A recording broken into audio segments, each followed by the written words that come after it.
এই প্রতিষ্ঠানগুলো বিকাশ, রকেট এবং নগদ তারা একটি নির্দিষ্ট সার্ভিস চার্জ গ্রহণ করবেন, কিন্তু দুঃখের বিষয় যে তারা একটি ফটকাবাজি ব্যবসা, যেটি পার্সেন্টেজের মাধ্যমে তারা আমাদেরকে সেবা দিচ্ছে, যেটি হচ্ছে 1.85% টু 1.65%।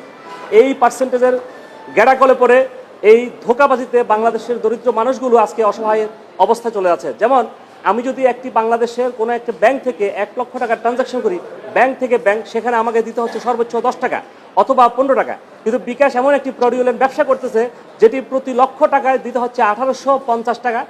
এখন এটা হচ্ছে যে মোবাইল ক্যাশ আউট সার্ভিসেস। আবার আমি যখন একই বিকাশ থেকে যখন সার্ভিস চার্জ দিচ্ছি বিকাশ টু অন্য আদার্স ব্যাংকে, বিকাশ টু ব্যাংক ট্রান্সফার, সেখানে 10 টাকা করে, অর্থাৎ 1 লক্ষ টাকা দিলে আমাকে 1000 টাকা দিতে হচ্ছে, যেটি তাদের কোনো সার্ভিস, মোবাইলটা আমার, নেটটা আমার, টাকাটাও আমার, বাট তারা আমাকে সার্ভিস দিচ্ছে। সেই সার্ভিসের বিনিময়ে যে তারা ব্যবসাটা করতেছে টোটালি ফ্রডুলেন্ট।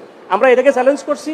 2022 সালের যে রেগুলেশন আছে মোবাইল MFS রেগুলেশন 2022, এটার রুল 2 এবং রুল 9, এই প্রেক্ষাপটে মাননীয় আদালত, মাননীয় বিচারপতি mister justice Mujibur Rahman Mia and mister justice Rezaul করিমের মহোদয়ের বেঞ্চে আজকে আমি এই মামলাটা শুনানি করি। আদালত আমাদের এই সকল আইন এবং সাবমিশন শুনে সন্তুষ্ট হয়ে রুল ইস্যু করেছেন। একটা বিষয়, সেটা হচ্ছে যে সার্ভিস চার্জ কেন এত অতিরিক্ত মাত্রায় নেওয়া হচ্ছে, সেটি কেন অবৈধ হবে না। দ্বিতীয়ত হচ্ছে মোবাইল ফাইন্যান্সিয়াল সার্ভিস 2022, এই আইনটি ফর্মুলেট করে নতুন একটি আইন কেন তৈরি করা হবে না। আমরা এটাকে অ্যাড করছি, পরবর্তী আমরা অ্যাড করবো যখন প্রয়োজন হবে। বিকাশ, নগদ এবং রকেট, এটাই সবচেয়ে বড়।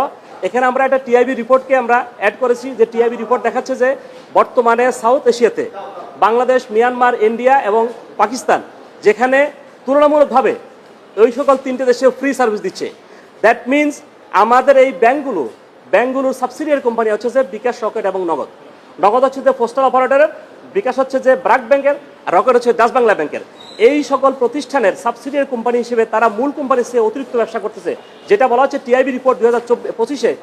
এটি বলা হচ্ছে যে একই সময়ে 5.5 কোটি গ্রাহক থেকে বিকাশ, নগদ এবং রকেট 10,139 কোটি টাকা তারা শুধুমাত্র সার্ভিস চার্জ গ্রহণ করেছে। At the same time bank আমাদের কাছ থেকে নিয়েছে মাত্র 639 কোটি টাকা।